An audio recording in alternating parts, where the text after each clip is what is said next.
Hello friends, welcome to my YouTube channel. तो आज कुछ नया जानेंगे। आज हम लोग जानेंगे कंडक्टिविटी के बारे में। तो कंडक्टिविटी होती क्या है। बहुत जगह आपने देखा होगा, सवाल पूछा जाता है कि कंडक्टिविटी क्या होती है, आखिर चेक क्यों जाती है, क्यों की जाती है और क्या यूनिट होता है। ये सब चीज़ें पूछी जाती हैं। तो चलिए उसके बारे में जानते हैं। तो देखिए, कंडक्टिविटी क्या होती है कि पानी की चालकता, उसकी बिजली, ध्वनि और गर्मी को संचालित करने की क्षमता का एक माप है। यह घुले हुए लवणों और अकार्बनिक रसायनों की उपस्थिति और सांद्रता से प्रभावित होता है। पानी में जितने अधिक प्रवाह की आयन होंगे, चालकता उतनी ही अधिक होगी। चालकता की इकाई एसआई में प्रति मीटर, सीमेंस और सीजीएस में मिलिओम्स प्रति सेंटीमीटर है होती है। और चालकता का प्रतीक होता है के या तो एस।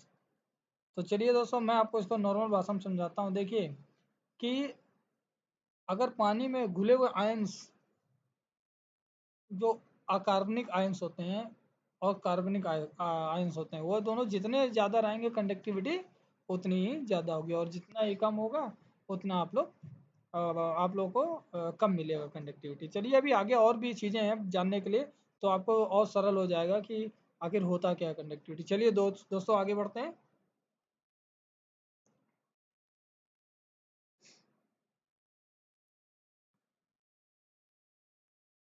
देखिए क्या है कि कंडक्टिविटी का शब्द कहाँ से आया। तो देखिए, कंडक्टिविटी का जो शब्द है वो कंडक्ट वर्ड से लिया गया है।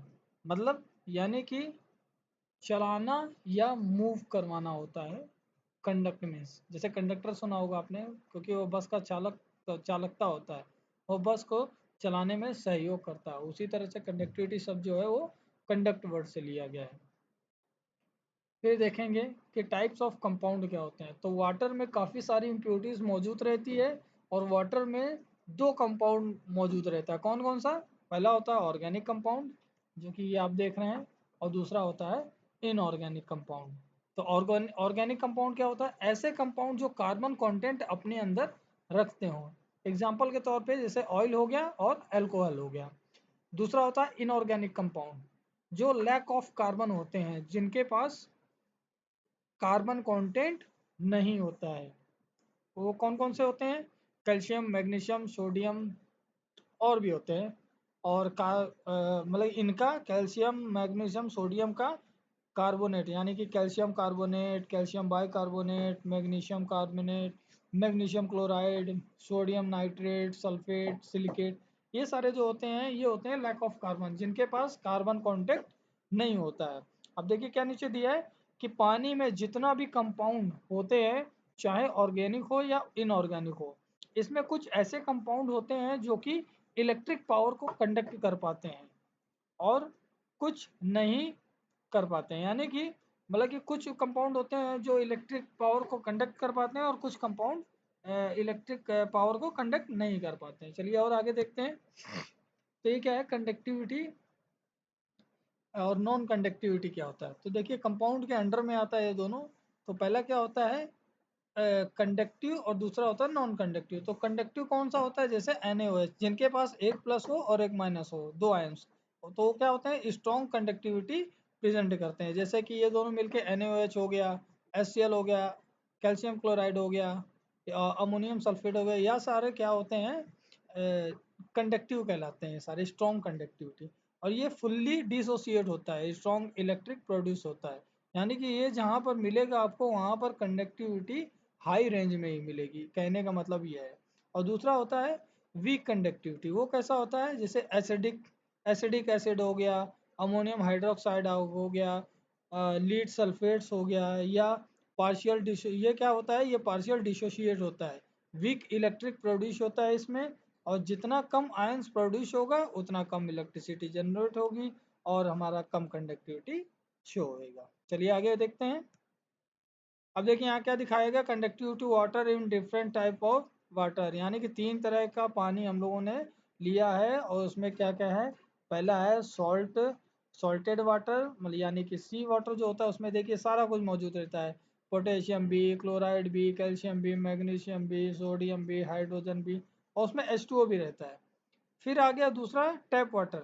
इसमें क्या रहता है, थोड़ा कम आयंस रहते हैं, तो इसमें कम कंडक्टिविटी शो करता है। जिससे देखेंगे अपना H2O ज़्यादा है, और जो हमारा बाकी आयंस है वो कम है। फिर तीसरा होता है डिस्टिल वाटर। तो डिस्टिल वाटर क्या होता है, उसमें मतलब आयंस होते ही नहीं, बहुत कम होते हैं, सिर्फ H2O और H2O ही मिलेगा आपको।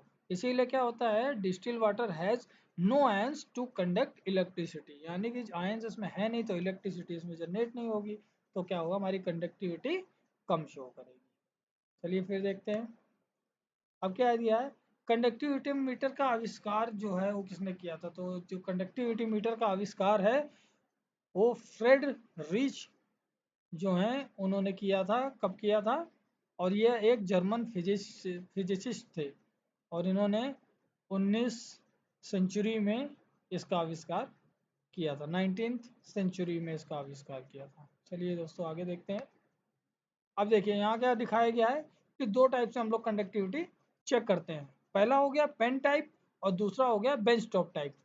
पेन टाइप कैसा होता है, पेन टाइप जो होता है कि इसको आप जैसे पेंसिल यूज करते हैं, पेन यूज करते हैं, लेकिन अगर दो तीन पेन को अगर मिला दिया जाए तो एक तरह से देखा जाए जैसे आपके घर का टीवी का रिमोट होता है ना, उस टाइप का ये होता है, और इसको आप कहीं पर भी ले जा सकते हैं। इसमें क्या करते हैं, सिर्फ सेल लगाते हैं और कुछ कुछ चार्जेबल भी रहता है।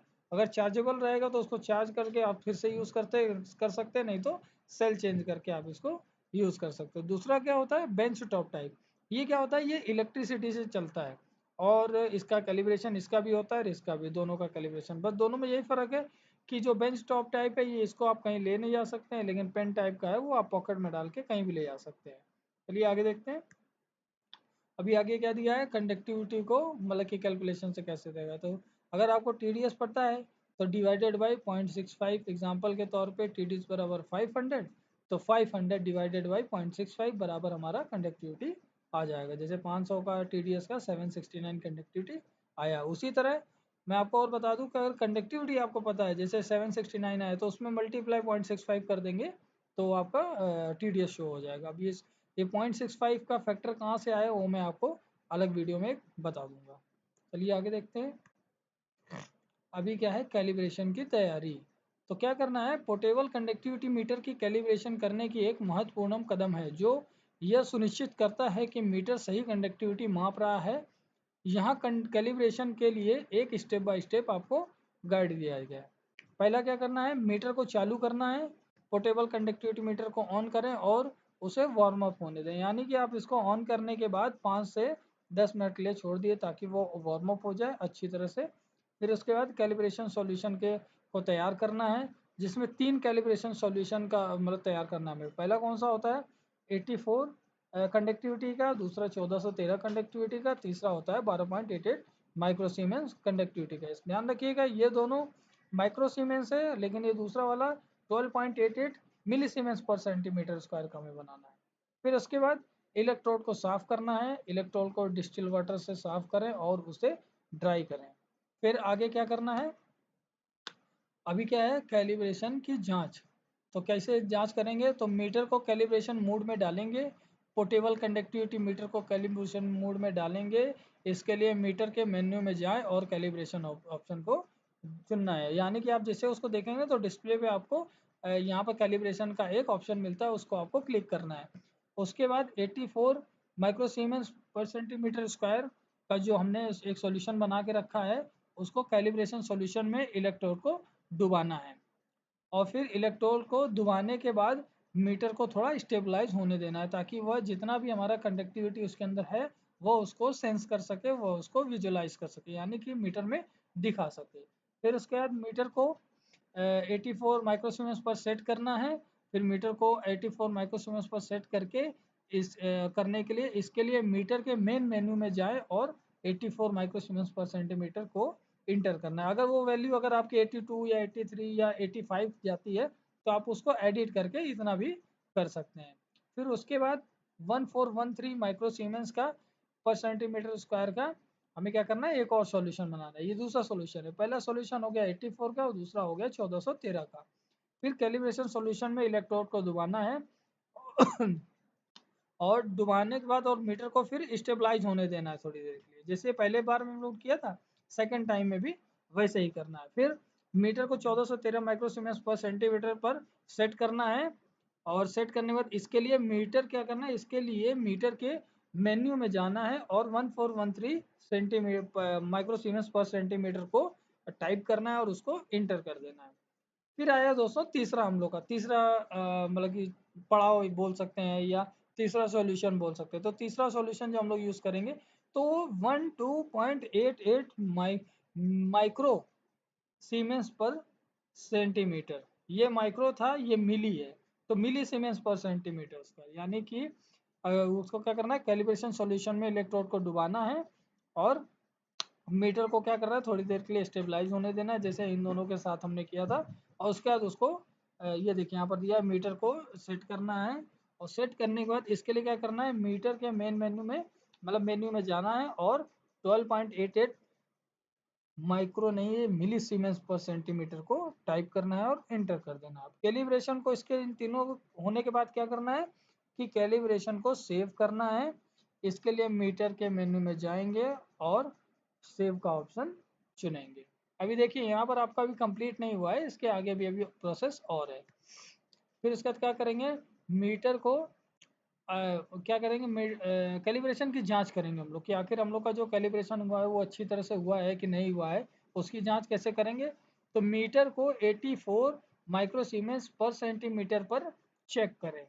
अगर मीटर सही कंडक्टिविटी माप रहा है तो कैलिब्रेशन सही है। अब जैसे 84 है, अगर 84 का 80 आता है, 82 आता है या 88 जाता है तो भी आपका कैलिब्रेशन प्रोसेस अच्छा है। फिर मीटर को अन्य कंडक्टिविटी पर चेक करेंगे।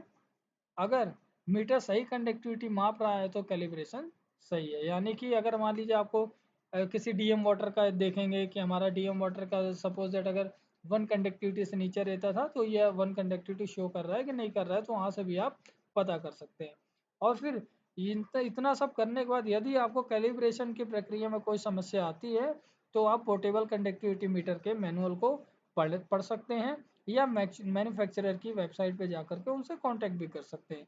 और ये सब आपको वीडियोस देखने के बाद आप मुझे भी कमेंट कर सकते हैं, अगर आपको समझ में नहीं आता है तो मैं आपको स्टेप बाय स्टेप गाइड कर दूंगा या आपको एक पीडीएफ फॉर्मेट में आपको ये फाइल शेयर कर दी जाएगी। चलिए दोस्तों, आज के लिए बस इतना ही, मिलते हैं नेक्स्ट वीडियो में नई जानकारी के साथ। अगर आपको मेरा चैनल अच्छा लगा हो तो प्लीज़ सब्सक्राइब कीजिए और मेरे वीडियो को लाइक कीजिए, शेयर कीजिए और ज़्यादा से ज़्यादा दोस्तों के साथ शेयर कीजिए। धन्यवाद, मिलते हैं नेक्स्ट वीडियो में। Thank you.